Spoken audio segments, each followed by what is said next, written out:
নমস্কার, Ramakrishna TV YouTube চ্যানেলের পক্ষ থেকে সকল মা, বাবা, দাদু, দিদা, ঠাকুমা, ঠাকুর দাদাদের জানাই অনেক অনেক ভালোবাসা, প্রীতি ও আন্তরিক শুভেচ্ছা। সবাই ভালো আছেন, ভালো থাকবেন।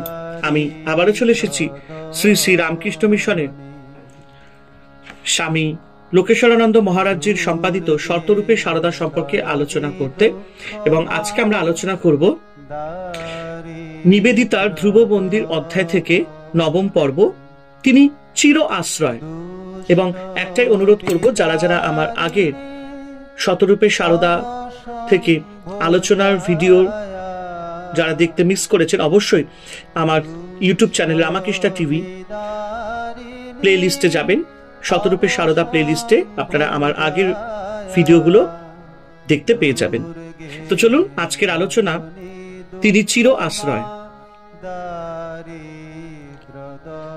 আগের পত্রে সারদা মাতা সম্বন্ধে নিবেদিতার চরম কথাটি পেয়ে গেছি, মানে অষ্টম পর্বে। এখন মাতা দেবীর জন্য নিবেদিতার ব্যাকুল ভালোবাসার কথাগুলি প্রায় প্রসঙ্গ শেষ করা হবে। সারদা দেবীর সঙ্গে নিবেদিতার পরিচয়ের পরে মিস ম্যাকলাউড তাকে মা বলে ডাকতে বলেন। তখন নিবেদিতার বুকে ব্যথার মোচড় লেগেছিল। একে মা বলবো, কিন্তু তাতে কি আমার নিজের জননী ঠাঁই হারিয়ে যাবে না? আমার মন থেকে না, নিজের মা হারিয়ে যাননি। নিবেদিতা অবিলম্বে বুঝেছিলেন নিখিল জননীর অন্দর মহলে তার নিজ জননীর ভালোবাসার আসন আগে থেকেই পাতা আছে। শ্রী মায়ের সঙ্গে প্রথম পরিচয়ের দিনটিকে নিবেদিতা নিজ জীবনে মহালগ্ন বলে মনে করতেন বলে পরবর্তীকালে এই দিনকে নিবিড় আবেগে স্মরণ করেছেন। আগামীকাল সেন্ট প্যাট্রিক দিবস। এই বছর আগে, মানে 1 বছর আগে এই দিনটিতে আমরা সকলে মাতা দেবীকে দর্শন করেছি। তুমি, মানে মিস ম্যাকলাউড, আমাকে ওই পরিবারের অন্তর্ভুক্ত করে দিয়েছিলে। জানো, আজ থেকে ঠিক 6 বছর আগে আমি মাতা দেবীর চরণ দর্শনে গিয়েছিলাম। মায়ের কাছে আশ্রয় পাবার পরে নিবেদিতা নামক মায়ের ছোট্ট খুকিটি মায়ের কাছে কেবলই ঘুরঘুর করতেন। আমি একাদশী করছি মজা করে।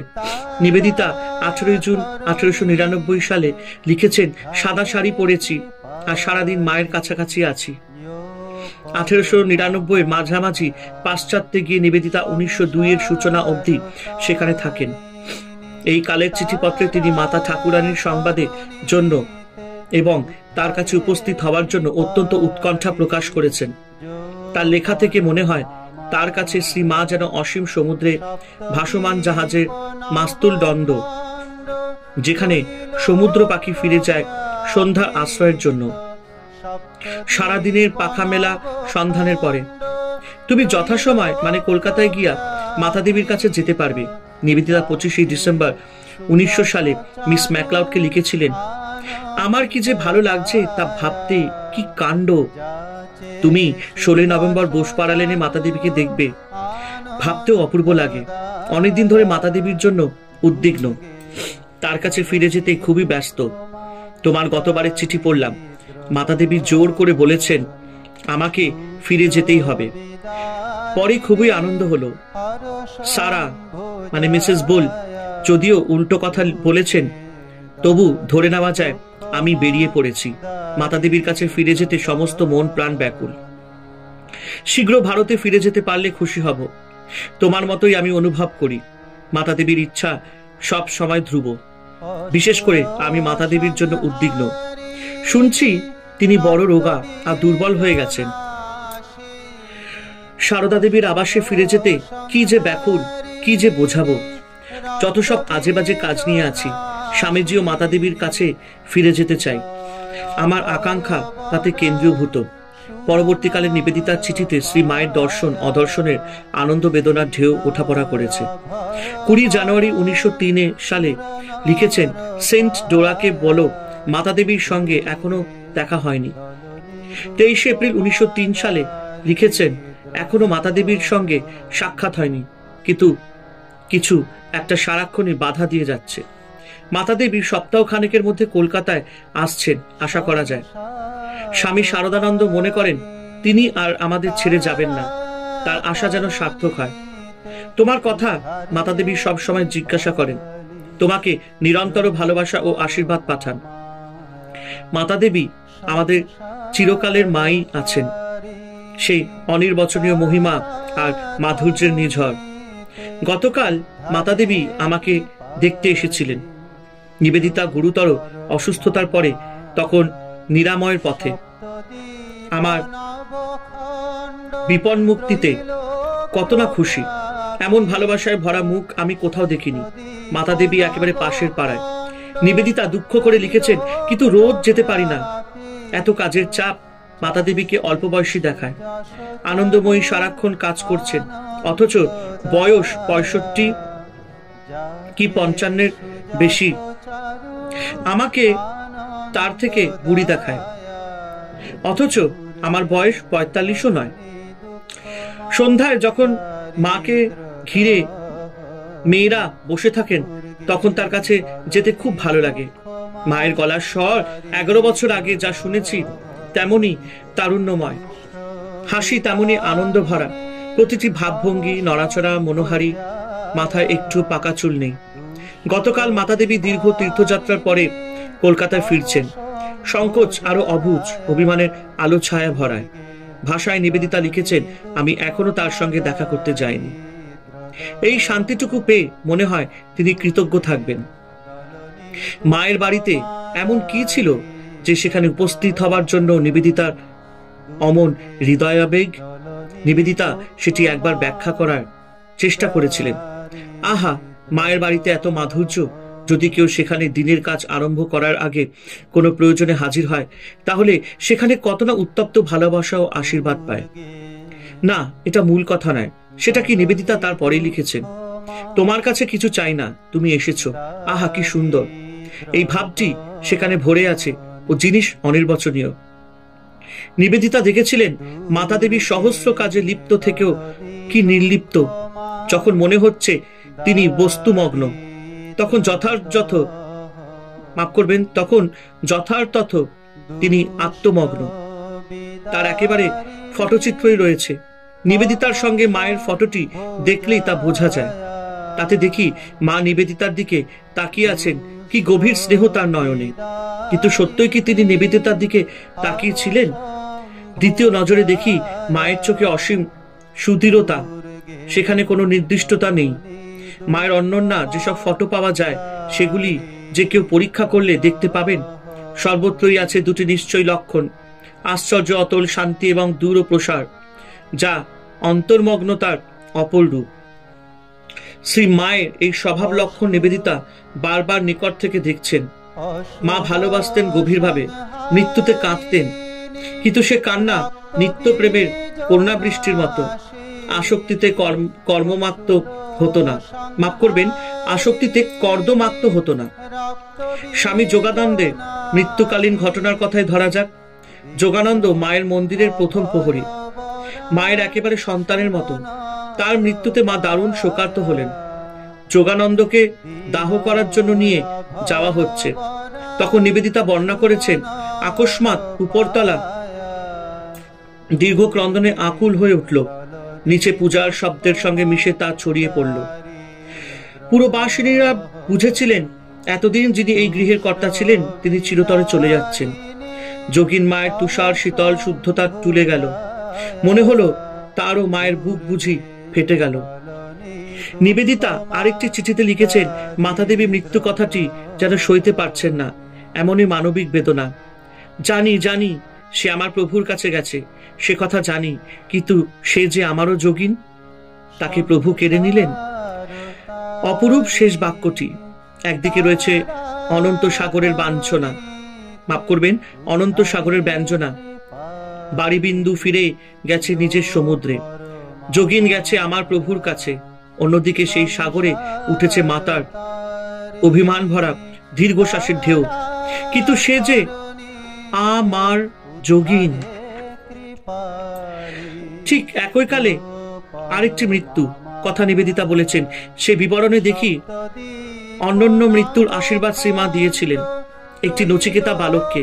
সে বর্ণনাটি পড়ে মনে হয় শ্রীমা যেন নিজের একটি বালক সন্তানের সঙ্গে খেলা করছিলেন, একটি দ্বার খুলে নিয়ে, মাফ করবেন, একটি দ্বার খুলে দিয়ে।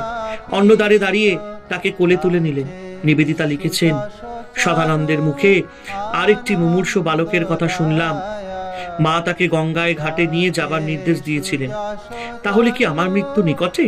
ছেলেটি বলেছিল। মায়ের আদেশ, এই বলে ওরা কথা এড়িয়ে গেলেন। ছেলেটি তৎক্ষণাৎ বলল, নিশ্চয়ই, মাকে আমার প্রণাম। তার কথা তো শুনতেই হবে, আপনারা আমাকে নিয়ে চলুন। তখন ওরা শয্যাশুদ্ধ তাকে বাইরে আনলেন। মা বারান্দায় দাঁড়িয়ে নতনেত্রে চেয়ে রইলেন। ত্রিগুণাতীত তার সারা গায়ে গঙ্গা মাটিতে প্রথমে শ্রীরামকৃষ্ণ, তারপরে শ্রীকৃষ্ণ ও অন্যান্য দেবতার নাম লিখতে লাগলেন। ছেলেটি সেই লেখা দেখতে দেখতে বলল, ওসব নাম মুছে একটি নাম রাখো। আমি ওই নামটি নিয়েই এতদিন বেঁচেছি, মরণের সময় ওই নামটি নিয়েই যাব। যখন তাই করা হলো, তখন সে মায়ের দিকে তাকালো বিদায় নিতে। তারপর সকলে তাকে বয়ে নিয়ে চলে গেল। সারা পথ সে চমৎকার কথা বলল। নদী তীরে পৌঁছানো মাত্র মৃত্যু। এমন সংসক্তি ও বৈরাগ্যের যুগনলীলা কি শ্রী মায়ের জীবনে সাধারণ সত্য নয়? শ্রীরামকৃষ্ণের শেষ অসুখের সময় শ্রীমা তারকেশ্বর গিয়েছিলেন হত্যা দিতে। দুদিন নিরম্বু উপবাসে কাটল। দেবতার দয়া নেই। তৃতীয় দিন গভীর রাত্রে ইঙ্গিত এলো, এবং কি ভীষণ! এমন সময় তিনি এক শব্দে শুনিতে পাইলেন, সাজানো অনেকগুলি হাড়ির একটার উপর আঘাত করিয়া উহা ভাঙিয়া দিলে যেমন আওয়াজ হয়, এ যেন সেই রকম। ওই শব্দে জাগিয়া উঠিয়া সহসা শ্রী মায়ের মনে হইল, এই জগতে কে কার স্বামী? এই সংসারে কে কার? কার জন্য আমি এখানে প্রাণ হত্যা করতে বসেছি? গোপালের মার মৃত্যুশয্যার ঘটনার কথা স্মরণ করতে পারি। গোপালের মা নিবেদিতার বাড়িতে আছেন। তার দেহত্যাগের কয়েকদিন আগে শ্রীমা এসেছেন। ধরে নিতে পারি নিবেদিতা ঘটনাস্থলে উপস্থিত ছিলেন। গোপালের মাকে যেহেতু শ্রীরামকৃষ্ণ মা বলেছেন, তাই শ্রীমা তার বৌমা। শ্রীমায়ের তিনি অসীম ভক্তির পাত্রী। শ্রীমা গোপালের মায়ের শয্যাপার্শ্বে উপস্থিত হলে বৃদ্ধা ক্ষীণস্বরে বললেন, গোপাল এসেছ? এই বলে হাত বাড়িয়ে কি যেন চাইলেন। গোপালের মা চাইলেন শ্রী মায়ের চরণ ধুলি। মাকে তিনি ঠাকুরের সঙ্গে সেই মুহূর্তে অভেদ রূপে দর্শন করেছেন। পূর্বে যা ছিল অসম্ভব কাজ, এখন তাই করলেন শ্রীমা। পদধূলি দিলেন তাকে, কারণ এখন তার তিনি বৌমা নন, বিশ্বমাতা, লৌকিক নন, লোকোত্তর। নিবেদিতার চরম ও পরম কামনা তিনি যেন মাতা দেবীর ভুবনে উন্নীত হতে পারেন। মৃত্যুর বছরখানেক আগে একটি চিঠিতে সেই কথা লিখেছেন, যদি কখনো দীর্ঘ সময়ের জন্য মাফ করবেন, যদি কখনো দীর্ঘ সময়ের জন্য জেলে যাই, তাহলে আমার বন্ধুরা যেন দুঃখ না করে, কেননা আমি অবিলম্বে ধ্যান শুরু করে দেব। আর চেষ্টা করব মাতা দেবী যে অপূর্ব ঊর্ধ্বলোকে বিরাজ করেন সেখানে পৌঁছাতে। আহা, তার মতো মধুরিমা আর স্নিগ্ধ শান্তি, সেই সঙ্গে অভিজ্ঞতার গহন গভীরতা ও স্নেহ কল্পনাতীর্থ। কি অসাধারণ জীবন তার!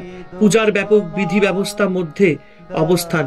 যে পূজা তারই স্বামীর, যার আয়োজন স্বতঃস্ফূর্তভাবে অন্যরা করে দেন।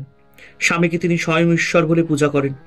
তবু অতিরিক্ত আছে তার জন্য গভীর মানবিক স্নেহ, কোমলতা। তাকে দেখেই ছিল আমার সুখ।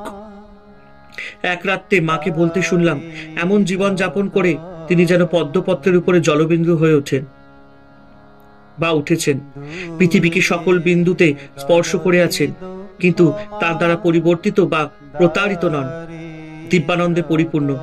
নিবেদিতার মতো নারী আর প্রতিটি মুহূর্ত ভারত ও মানব জাতির দ্বারা অধিকৃত, যার নিঃশ্বাস ফেলবার অবসর ছিল না, এমনই কর্মে পূর্ণ। তিনি 19 নভেম্বর 1909 তারিখে লিখেছেন, মাতা দেবী দুদিন আগে তার গ্রামে গেছেন, ফলে সবকিছু শূন্য।